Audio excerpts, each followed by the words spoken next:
You know, it's kind of wild to think that not that long ago, a common medical treatment for something they called hysteria, well, it involved a very, let's say, hands-on approach. Doctors using vulvar and clitoral massage. Right. It definitely makes you pause and rethink things, doesn't it? Totally.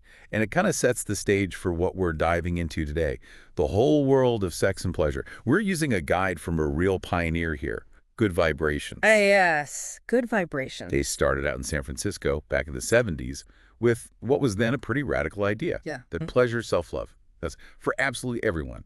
Let's unpack this a bit. Well, it's interesting you mentioned both those points, the historical treatment and good vibrations. They both really speak to this big shift in how we understand sexuality, right? Exactly. From those early, almost clinical things to a business built purely on pleasure and self-love. It's quite the evolution. Spot on. And that brings us right to the focus for you today. You asked us to explore this, well, multifaceted world of sex and pleasure, and we've got this fantastic guide, the Sex and Pleasure book, Good Vibrations Guide to Great Sex for Everyone. And it's not just any guide. Coming from Good Vibrations, I mean, that was America's first properly sex-positive, woman-friendly store. Think about that. Mhm. A business based not just on selling stuff, but actually rooted in public health, in real sex education. And you have to remember the context, too. San Francisco back then, late 20th century, it was such a hub for alternative thinking, ideas about sexual freedom, different perspectives. They were really being explored. Oh, for sure. The book itself says that history was a key influence. Absolutely. The authors, the whole Good Vibrations philosophy, really, it runs on this core idea that pleasure isn't, shameful or hidden. It's fundamental. Everyone deserves it. They really aim to give solid info right alongside the products, creating the supportive space for learning. But how do you actually foster that sense of permission, encouraging people to explore when there's still so much stigma and, frankly, bad information out there? Yeah, that's the challenge. And that's what this book tries to do and what we're hoping to do for you here. We know you're curious, you want to get informed, like quickly but properly, and definitely not feel overwhelmed. Right. So our plan is to pull out the most important, most intriguing bits from the guide, give you a shortcut to being well-informed, and maybe spark some new thinking. Okay, sounds good. Yeah. So let's jump into one of the first concepts the book tackles. Moving beyond these really rigid binary ones of thinking about sex and sexuality. Okay. Interestingly, they use the Eastern idea of yin and yang as a contrast to our typical Western either view. Okay, so they're saying it's not always just black and white, like I'm only attracted to this specific type of person, full stop. It's more fluid. Exactly, like the yin-yang symbol itself, right? There's always a bit of the opposite in everything. Thinking like that encourages you to see attraction not as some fixed box, but more like a spectrum. The book points out you might find unexpected pleasure with someone who doesn't fit your usual type. Because they fulfill a different part of that spectrum for you, maybe. Precisely. And that really highlights why it's so important to be able to, first, understand what you desire, and second, express it. If you're kind of locked into a narrow idea of what you should want, well, you might miss out. That makes a lot of sense. Being open to possibilities instead of just sticking to a mental checklist. Okay, so the book also talks a lot about being sex positive. That term gets thrown around a fair bit. What's their take on what it really means? Yeah, it's important to get this right. According to the book, being sex positive isn't just, shouting, I love sex. Though, hey, if that's you, great. Right. And it's not only about being kinky or super adventurous. Someone who enjoys, let's say, very traditional vanilla sex can be just as sex positive as someone exploring BDSM. Okay, so it's more about the attitude, like respecting different ways people approach sex. Exactly that. And they make a really crucial point. It should never be used manipulatively. You can't pressure someone by saying, oh, if you were really sex positive, you'd do this. Oof. Yeah. That's not okay. No, it's about genuine respect. Acknowledging that different sexual experiences are valid. The real power of sex positivity, they argue, is in dismantling that shame and silence around sex, leading to more honesty, safer practices, better well-being overall. That's a really key distinction. Okay. Yeah, shifting slightly. Something that jumped out at me was their focus on language. They actually suggest getting comfortable using specific sexual words. Why do they think that's so important? Well, the book argues that getting comfortable with that vocabulary, maybe just practicing saying words out loud privately, at first it builds confidence. It helps demystify the term. Reduces the awkwardness, maybe? Yeah, it takes away some of that taboo feeling. The idea is you can then maybe use words like penis or vulva more casually, not just in a supercharged, intimate moment. Like just integrating them more normally? Exactly. Chatting with friends, even just talking to yourself, it helps you get past any discomfort. So when you do need to communicate something important about sex with a partner, you can actually do it more openly, more clearly. It builds that foundation. Makes perfect sense. Got I it. mean, if you can't even say the words, talking about what you like or don't like is going to be tough. Now, this flows naturally into another critical area, Yeah. taking responsibility. For both pleasure and safety, they seem to link those really closely. Yes, and interestingly, they define safety really broadly in a sexual context. Obviously, it includes physical safety, preventing STIs, unwanted pregnancies, that's paramount. Of course. But it also covers things like privacy, reputation, the emotional safety you get from trust, avoiding embarrassment or humiliation, and just basic respect and honesty. So it's about creating this whole environment where you feel secure enough to actually relax and enjoy yourself. Precisely. Pleasure, the book says, really needs relaxation. Physically relaxing, but also feeling like you don't have to be constantly on guard, and that's where all those safety aspects come in. Yeah. They also talk about, old school, safer sex, latex barriers, lube, and stress, that being sexually active means making informed choices, getting the right info, and communicating your boundaries clearly. And they make that good point, too. Even if you have fewer partners or you're monogamous, it isn't automatically safe unless you are practicing safer sex and you know your partner's status. It's about being proactive. Absolutely. Taking responsibility. Okay, let's move on from the common topics to something pretty intriguing the book covers. Erotic sensitivity beyond the genitals. You might be surprised where they point. Oh, definitely. I mean, lips, tongue, mouth, that makes sense. Kissing, oral sex, yeah. But they also mention the perineum and even places like earlobes and the face, Yeah. especially thinking about people with spinal cord injuries. That was really eye-opening. Right. The key thing to grasp is that erogenous zones aren't just the bits we usually label as sex organs. The book also touches on homologous sexual body parts, like how the outer labia and the scrotum develop from the same tissue, or ovaries and testes. Okay, how does knowing that help, though? Well, it can help build understanding in different sex relationships, appreciating potential sensitivities, but it's also super important for understanding intersex and trans folks. The book really stresses gender identity is totally separate from genitals. You never fixate on someone's anatomy. But understanding these connections can also just help you appreciate shared nerve pathways, potential sensitivities. It can lead to more creative exploration, maybe. That's a critical point. Respecting identity is paramount. Okay, another fundamental they cover is the sexual response cycle. And it's not always as, linear as people might think. Well, their first point is actually quite broad. Pretty much anything engaging your senses, sight, touch, fantasy, can potentially be arousing. Arousal kicks things off, gets us interested, prepares the body. Wow. But, and this is key for many women, they highlight that arousal doesn't automatically mean lubrication. Right. They mention things like medications, where you are in your cycle, even just how hydrated you are, can all affect it. Thank goodness for lube, eh? Absolutely essential sometimes. And they stress, look, orgasm isn't the be-all and end-all for everyone, but arousal is crucial for sex to be comfortable and pleasurable. Okay, that makes sense. And it's vital, they say, to bust that myth that most women orgasm easily from vaginal penetration alone. The book is clear. For many, many women, direct clitoral stimulation is key. Yes. Such an important myth to debunk. It causes so much frustration if people don't know that. Now, speaking of knowing your own body, masturbation, the book spends a good chunk of time on its power. Yeah, and what's significant is how they frame it as natural, healthy, and just a fundamental way to learn your own unique sexual responses. And they stress its relevance even in partnered relationships. Right. They pointed out it can help with mismatched desire levels between partners. It can make partnered sex better because you know what you like and can communicate it. Even doing it together, dual masturbation, as a form of intimacy. Exactly. And they touch on that historical repression around it, the ongoing stigma. They even mention Dr. Joycelyn Elders, remember her, controversially suggesting it be taught in sex ed. To potentially lower teen pregnancy and HIV rates. Right. It just shows how much baggage still clings to something so normal and healthy. Amazing someone faced backlash for that. Okay, switching focus a bit. Kissing. They talk about kissing as a skill. I'd never really thought of it like that. It's interesting, isn't it? They argue that while, sure, there's a subjective element, some people are maybe just naturally good kissers. Oh, maybe. There's definitely a learnable part.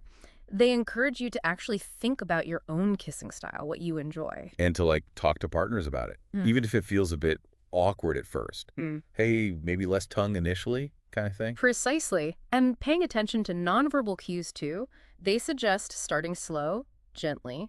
Like any intimacy, it's about tuning in, finding a rhythm that works for both people. Makes sense. It's often the first step, right? Setting a comfortable tone there seems key. Now, moving from lips to the whole body. They really stress how individual touch preferences are. Yeah, what feels amazing to one person might be, or even unpleasant to someone else. That's crucial. The book introduces this idea of body mapping Oh, yeah. as a practical way to explore and then communicate what kinds of touch, what pressure feels good where, all over the body, not just genitals. That sounds really useful, like actually mapping it out. And they also point out your personal history, even how aroused you are in the moment, can change those preferences. Exactly. Someone with negative past experiences might feel very differently. And the same touch can feel totally different when you're super turned on versus when you're not. Touch is so fundamental. Understanding these nuances can really enhance things. Definitely. Okay, let's tackle a topic many are curious about. Oral sex. The book seems to really encourage viewing it as potentially sensuous, pleasurable for everyone involved. Yeah, and what's interesting is how they break down techniques. For fellatio, they emphasize it's not just mouth on penis, but using the penis to stimulate the tongue, taking it slow, letting sensation build. Right. And for cunnilingus, they really stress starting lighter, increasing pressure as arousal builds, asking for feedback verbally, and watching body language. And they tackle those common fears about smell and taste head on. Which is so important. People worry about that. They do. And the book points out, look, a healthy vulva and vagina generally don't smell or taste bad. Many people actually find their partner's natural scent and taste arousing. Those anxieties can be a huge barrier to something potentially amazing for both partners. Really boils down to communication again, doesn't it? Yeah. And working through hang-ups. Okay, moving on to what often feels like the main event for many intercourse. The book has some interesting takes beyond just the mechanics. Well, one significant observation they make is that most intercourse doesn't look like that intense, passionate, mutual devouring we often see in movies. Probably true. They really highlight how important turn-on activities, what we usually call foreplay, are for making intercourse better, especially for people with diverse needs or arousal patterns. They mentioned it being important for young people starting out, older folks whose bodies respond differently, anyone who doesn't just get instantly aroused. They also briefly mention positions, like woman astride or seated ones, for comfort and, crucially, clitoral stimulation during intercourse. Exactly. It's about seeing intercourse as just one part of the whole experience and realizing that prioritizing arousal and pleasure beforehand can make a massive difference to satisfaction. Right. Now, you can't talk sex and pleasure without talking sex toys. The book covers them. And one thing I found interesting was they directly address that myth about vibrator addiction. Yes, it's crucial to understand there's zero scientific basis for vibrator addiction. The book explains, look, if someone finds vibrators work really well for them, reliably bring them to orgasm, they might use them often. That's not addiction. It's just a tool that works. Precisely. They also talk about how vibration is particularly effective on external zones, near-surface ones like the clitoris or the glands of the penis. And different types. Right, G-spot vibrators, those little mini ones that can be surprisingly powerful. And they bring up toys for couples, integrating them into partner play. The insight really is that vibrators aren't just orgasm machines. They're tools to explore your body's unique landscape, find sensations you didn't know existed. Which sounds like a great way to add novelty, intensify things. But they also wisely say, you got to communicate when introducing toys with a partner. Be sensitive to insecurities. Absolutely. Anything new in the bedroom needs that open talk, willingness to address concerns. Oh, and they briefly mention Benoit balls too, more for pelvic floor muscle focus, subtle sensations. Yeah. Okay, now for something that might raise some eyebrows, kinky exploration, the book approaches BDSM, interestingly, framing it as this consensual, eroticized power exchange. Yeah, and what's fascinating is they often emphasize intense sensation over just pain. They touch on its history in LGBTQ plus subcultures, then talk about beginner-friendly stuff like restraints, blindfolds, Yeah. always stressing safety first, right? Avoid over-tightening. They also briefly mention ecosexuality connecting with nature and pleasure. Interesting. But BDSM bondage, discipline, dominance, submission, sadomasochism, the core, is consensual power exchange. Not always about pain, often about intense feelings, control, surrender, but always within agreed boundaries. Consent and safety, always Sure. key. Now, we have to reiterate safer sex. The book mentions the San Francisco model of HIV education. What was that about? The San Francisco model came about during the worst of the HIV epidemic. It was refreshingly frank, sex positive. It prioritized really open, explicit talk about safer sex, how to use condoms, dental dams properly. Okay. The challenge wasn't just the mechanics, but tackling the social stuff too, stigma, discrimination. And they remind us again, fewer partners doesn't automatically protect you from STIs unless you're consistently using safer sex methods. They list common ones: chlamydia, gonorrhea, herpes, Hep B, and stress, getting tested regularly, telling partners. Absolutely. Awareness, prevention, treatment, all crucial. Now, the book also has really important sections on sex and disability and sex in senior years, Yeah. often overlooked topics. Yes, they really emphasize people with disabilities are sexual beings with diverse desires, sensations. They point to research showing varied responses, orgasm potential depending on the body, the nervous system. Like someone with a spinal cord injury might still get an erection without direct touch. And what's really powerful is they say individuals with disabilities can offer profound insights into the body's erotic potential, enriching everyone's understanding. That's great. And for seniors, they affirm older adult sexuality, challenge our youth-focused culture that ignores it. They point out sexual interest, activity, it can continue right through life. Masturbation, wanting physical connection, and they make a really important point about needing safer sex education for seniors too, especially if they're exploring new freedoms later in life. Exactly. Sexuality doesn't just start. Everyone needs info and support, always. The book also pushes us to rethink virginity, not just first penis and vagina intercourse. Right, they suggest including things like your first kiss, first really meaningful touch, maybe masturbating in front of someone, first orgasm, framing it more as an empowered personal choice, not just a physical state. And finding compatible partners. Their advice is pretty straightforward. Mm. Focus on shared interests, core values, the places you enjoy being alone. Often great places to meet someone who gets that passion. Makes sense. Okay, let's circle back to something fundamental. Consent. The book really breaks it down. Yeah, what's crucial is seeing consent as freely given willingness for specific acts, not some blanket permission slip for whatever happens next. They even mention the Antioch rule. Oh yeah, the very specific ones. Right, as an example of extreme specificity, rubbly asking and getting consent for each step. It might sound like a lot, but it underlines that consent needs to be clear, specific, ongoing, and they stress enthusiastic consent, wanting to say yes. Not just the lack of a no, but an active yes. Exactly. They also briefly touch on open relationships and polyamory, clarifying the difference between just dating around and having multiple ongoing committed relationships where everyone knows and consents. Okay. And mentioning swinging, play parties, other forms of open relationships. The key, always, is honesty, clear communication, agreed rules. The whole spectrum of styles. But communication and honesty are the bedrock, always. Now, for those thinking about family, sex during pregnancy and postpartum, it sounds like a lot changes. Oh, absolutely. All those physical, hormonal shifts during pregnancy can really impact sexuality. The book stresses communication between partners, addressing any existing sexual issues during pregnancy. They also touch on the emotional side, like potential sadness around infertility. And postpartum sounds tough. Sleep deprivation, stress. They really emphasize communication and self-care then, too. Yes, huge adjustment period. Maintaining intimacy takes conscious effort, understanding, talking. Now, looking beyond adults, sex-smart parenting, what do they recommend for talking to kids? They really push for giving kids accurate, shame-free info tailored to their age, using correct body part names, talking openly about affection between adults, explaining how babies are made in an age-appropriate way, even tackling things like oral sex or transgender issues as kids get older. It's about fostering openness, honesty, creating a safe space for questions, getting accurate info from trusted people. Lastly, the book hits on sex and substance use. Their message is pretty direct. Yeah, they strongly warn against that idea that alcohol or drugs make sex better. Mm, They point out it can actually impair arousal, sensation, climax. They really advocate for sober sex. right, allows for clearer communication, better sensation, just being more present and connected. Okay, wow. We have covered a lot from this book.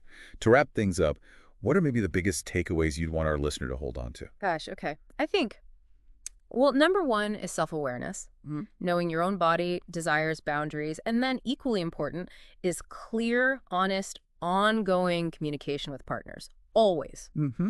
Also, embracing the sheer diversity of sexual expression, prioritizing safety and enthusiastic consent in everything, and recognizing that sexuality isn't static, it changes throughout life. Those feel fundamental. Absolutely. And this chat, it's really just scratched the surface, hasn't it? The book has a great reading list if you want to dive deeper into any specific area. Definitely worth checking out. So, as a final thought, maybe something for you to mull over. Reflect on what a truly fulfilling sexual life means for you, personally. What parts feel most important? And maybe what steps could you take to explore those areas with a bit more curiosity, more openness going forward? Just something to consider.